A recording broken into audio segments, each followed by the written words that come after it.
Hello students, welcome to NCERT Exercises Solution Series. So in the previous part we have learned the question till 1.24.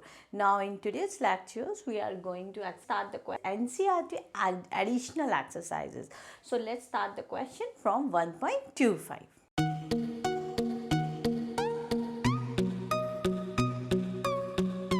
So start करते हैं question 1.25.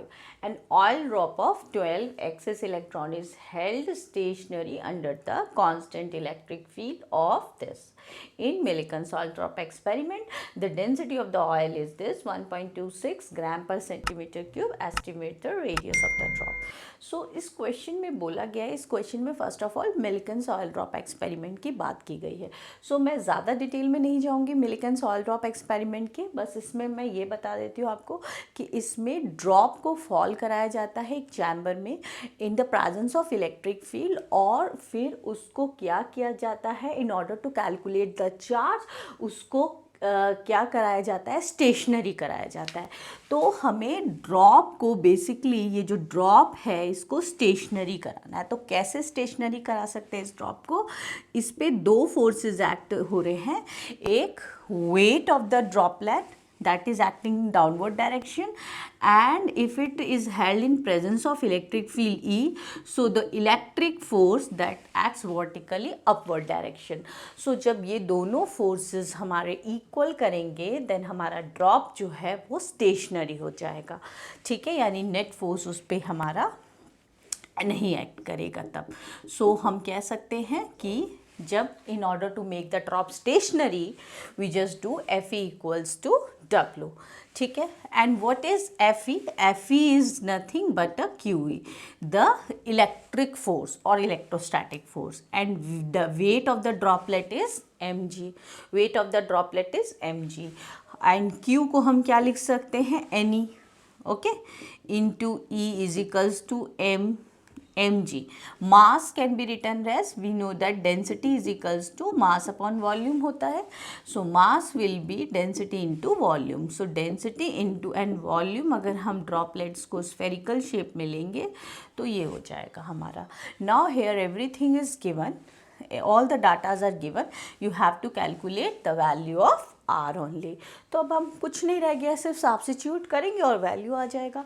देख लेते हैं जरा क्या क्या गिवन है हमारे पास. एन हमें गिवन है 12. ओके, और इलेक्ट्रिक फील्ड हमें गिवन है 2.25 इंटू 10⁻⁴ न्यूटन पर कूलम. अच्छा जी, अब देखो डेंसिटी जो है, स्टूडेंट्स कभी कभी क्या करते हैं, डेंसिटी यही सब्स्टिट्यूट कर देंगे. आप देख रहे हैं this electric field is given in SI system but your density is given in CGS system. तो याद रखें ग्राम पर सेंटीमीटर क्यूब को अगर हमें किस में कन्वर्ट करना है, केजी पर मीटर क्यूब में, then I need to multiplied by 10⁻³ 10⁻³ से मुझे मल्टीप्लाई करना पड़ेगा, और मुझे कुछ नहीं गिवन है, आर निकालना है. तो अभी मैं जा रही हूँ वैल्यू सब्स्टिट्यूट करने. ये मेरा 3NEE हो जाएगा. ठीक है, और नीचे क्या जाएगा, जो बच गया वो नीचे चला जाएगा, इंटू 4π. ओके जी, और इसका अंडर क्यूब लेंगे, then I will get the value of R. So यहाँ पे 3 इंटू एन क्या गिवन है, 12. ई हम जानते हैं 1.6 इंटू 10⁻⁻⁻19 होता है. Otherwise that will be given in question also if you just cross check from NCERT. Value of E is given. So E हमारा कैपिटल ई क्या है, 2.55 इंटू 10⁻⁴. ओके, एंड डेंसिटी क्या लेंगे, एसआई सिस्टम में लेंगे. ध्यान रखिएगा इसको हमें कन्वर्ट करना है. Okay, and G is given, that is 9.81. So if we simplify this all, then we get the value of R as 9.81 into 10⁻⁻7 meter. So that would be the radius of the droplet. So start करते हैं question 1.26. Question बोलता है which among the curve shown can not possibly represent the electrostatic field lines. तो ये मैंने कुछ curves बनाए हैं बेटर अंडरस्टैंडिंग के लिए अच्छा रहेगा कि आप इसे अपने टेक्स्ट बुक्स में देखें कि कैसे डायग्राम्स बने हुए हैं। मैंने कुछ रफ स्केच यहाँ पर ड्रॉ किए हैं। So this is my first curve, second curve, third curve, fourth curve and fifth curve.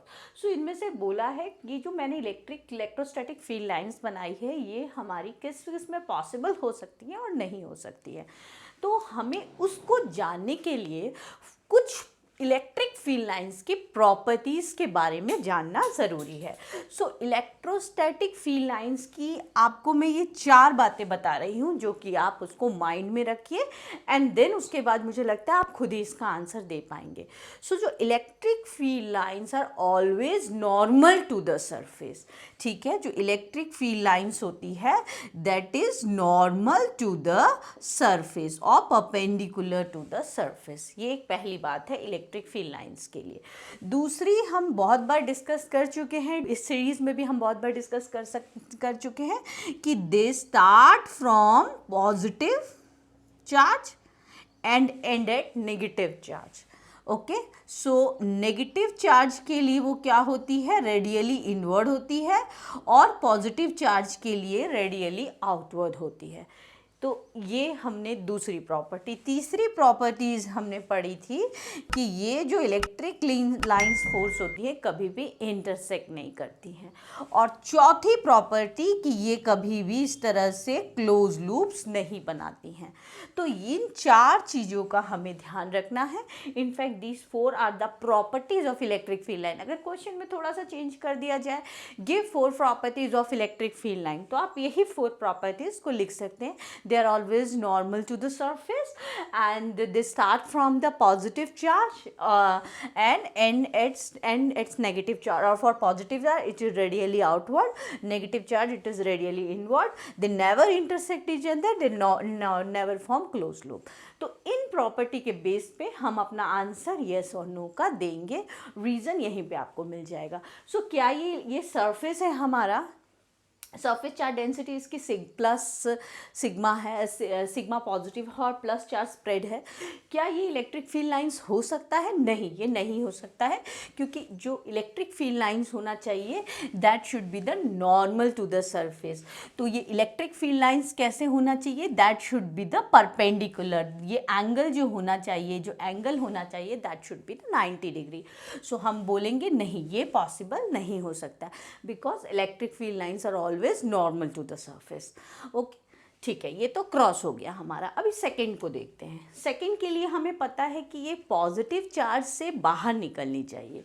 तो देखिए यहाँ पे पॉजिटिव चार्ज है, इससे बाहर निकल रही है, ये पॉजिटिव चार्ज इससे बाहर निकल रही है, ठीक है। ये नेगेटिव चार्ज है हमारा, यहाँ पे क्या हो रहा है हमारा, नेगेटिव चार्ज से वो बाहर निकल रही है और वो पॉजिटिव चार्ज के अंदर जा रही है। सो फॉर नेगेटिव चार्ज क्या होना चाहिए, it should be always radially inward होना चाहिए एंड पॉजिटिव चार्ज के लिए आउटवर्ड होना चाहिए, लेकिन यहाँ पे वो उस चीज़ को फॉलो नहीं कर रही है।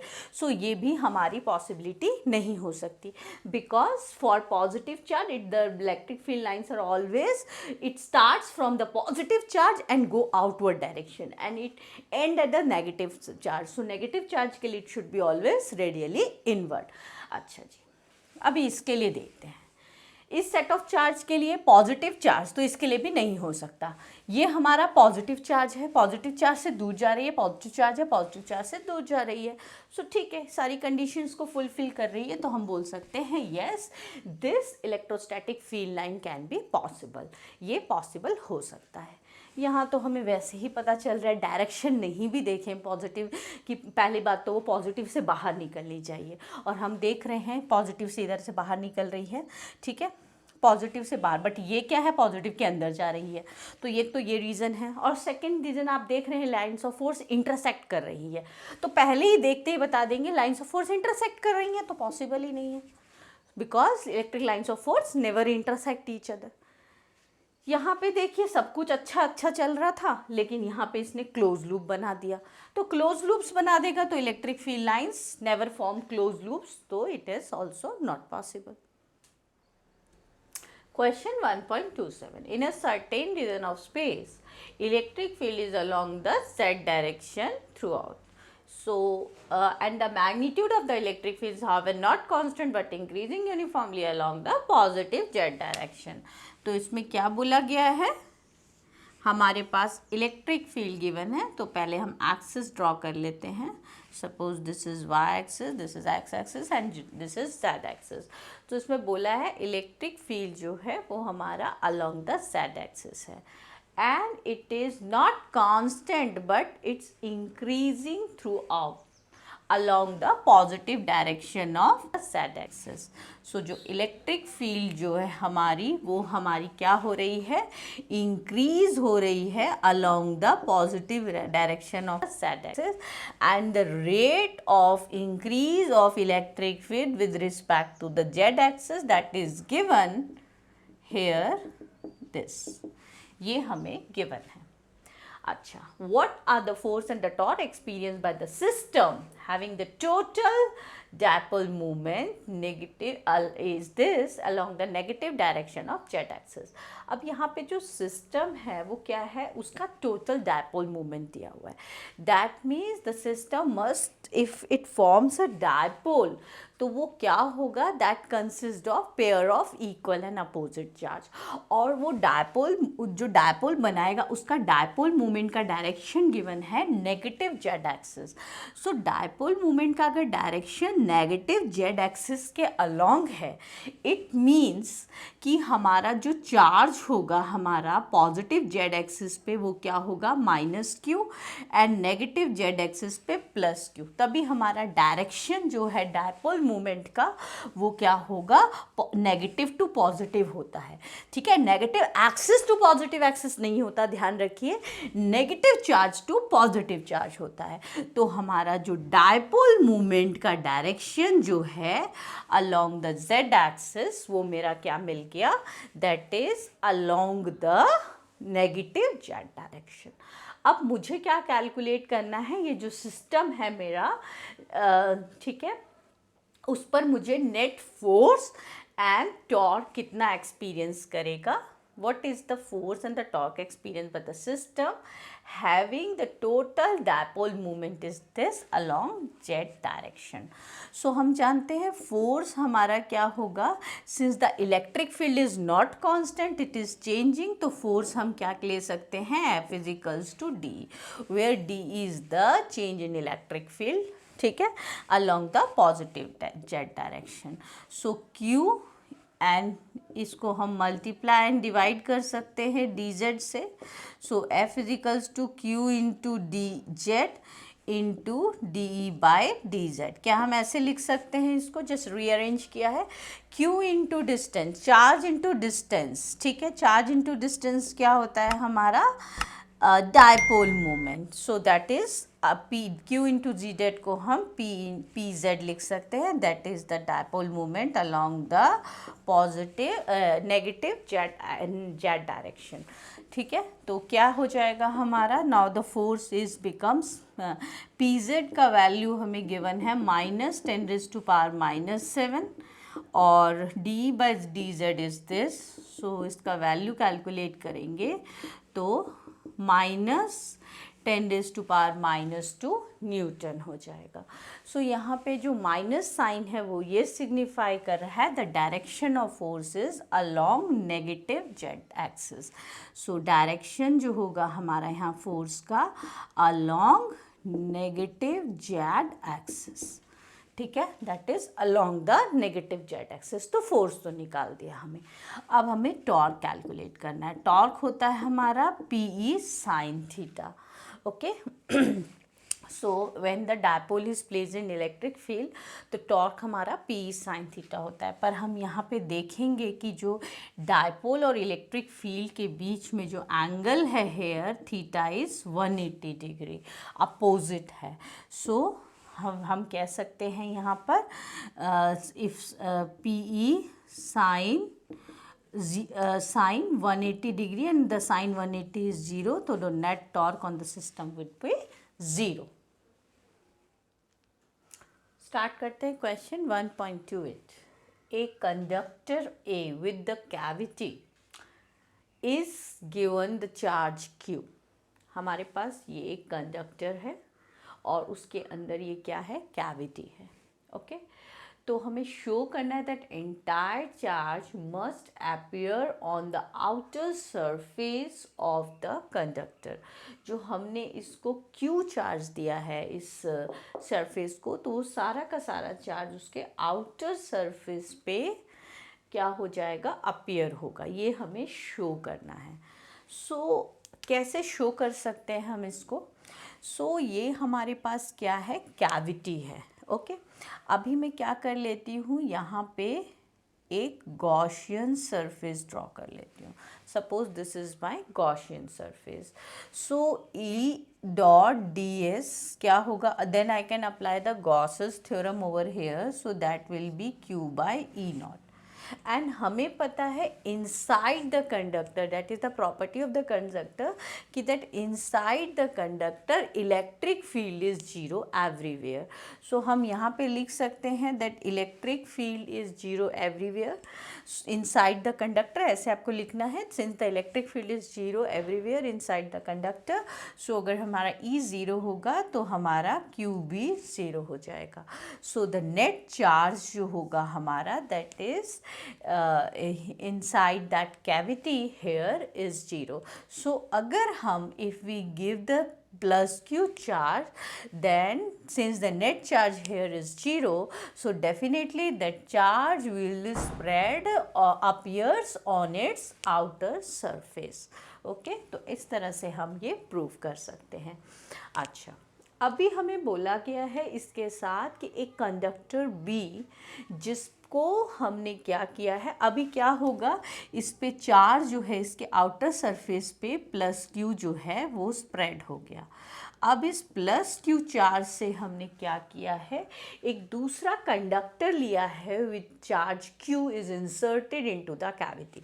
सो ये मेरी कैविटी है, ठीक है, इसके अंदर जो है मैंने एक दूसरा कंडक्टर रखा है जिस पे चार्ज क्या है, प्लस क्यू है। तो मुझे शो करना है कि जो टोटल चार्ज होगा वो उसके आउटर सरफेस पर स्प्रेड हो जाएगा। Total charge on the outer surface appears to be Q, capital Q plus small Q. Okay, so कैसे हम इसको शो कर सकते हैं? सो अगेन मैं यहाँ पर क्या, if I just draw the Gaussian surface, ठीक है, if I just draw the Gaussian surface, तो मैं ये बोल सकती हूँ the net charge inside that, even Gaussian surface draw करने की भी ज़रूरत नहीं है, I know that net charge inside that sphere, inside that the conductor be should be zero, ठीक है, क्योंकि हमारा यहाँ पे इनसाइड द कंडक्टर हमारा इलेक्ट्रिक फील्ड जो है वो ज़ीरो होता है। तो अगर मैं एक गॉसियन सरफेस ड्रॉ करती हूँ, so if the electric field is zero inside the surface, तो again I can say if electric field is zero, so the net charge inside the conductor be is zero. तो अगर मैं plus Q charge दूंगी, so the equal amount of negative charge is induced on the inner surface of the cavity,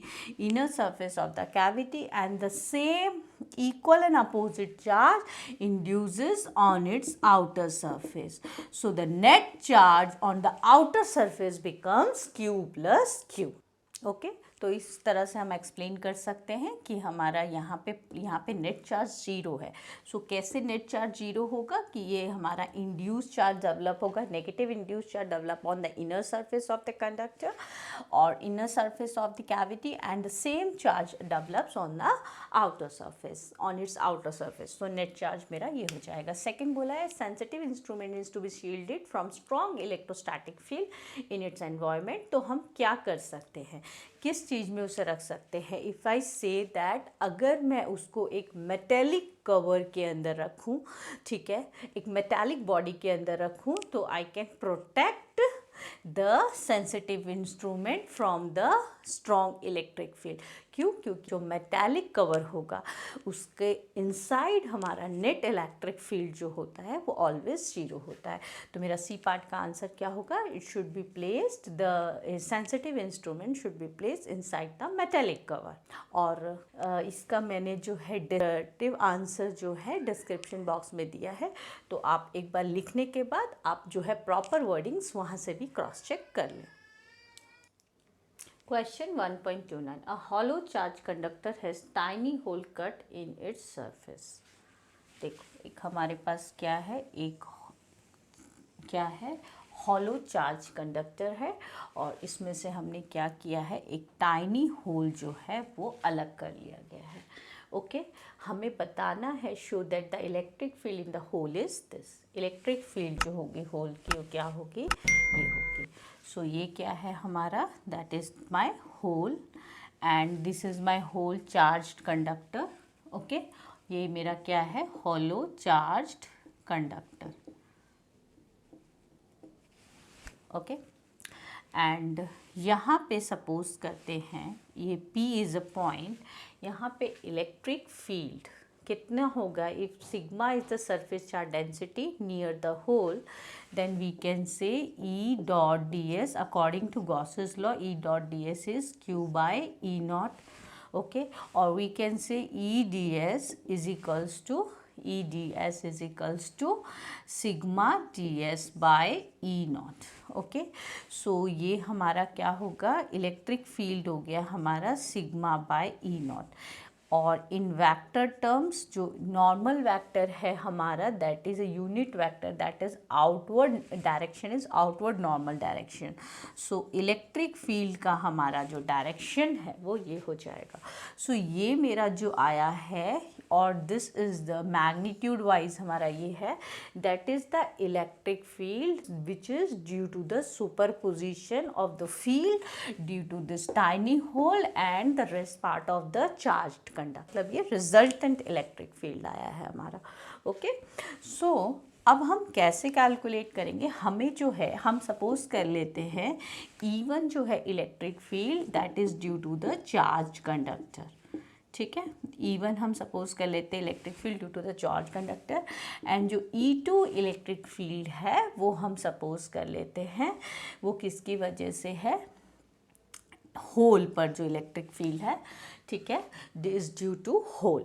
okay E1 is the electric field due to charge conductor, मतलब except the hole rest part of the conductor, and E2 is the electric field due to whole.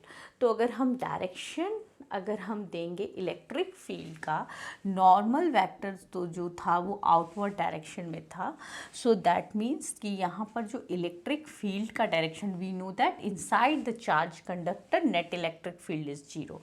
अगर net electric field inside the conductor zero होगा तो definitely हमारा जो E1 और E2 का जो direction होगा inside the conductor that should be of opposite nature. तो हम ये कह सकते हैं inside the conductor जो हमारा E1 और E2 जो होगा हमारा वो, because at E net electric field inside the conductor is 0, तो हम कह सकते हैं E net inside the conductor is 0. सो हम क्या कह सकते हैं, तो E net is 0, so E1 should be of equal in magnitude of E2, हम ऐसा बोल सकते हैं.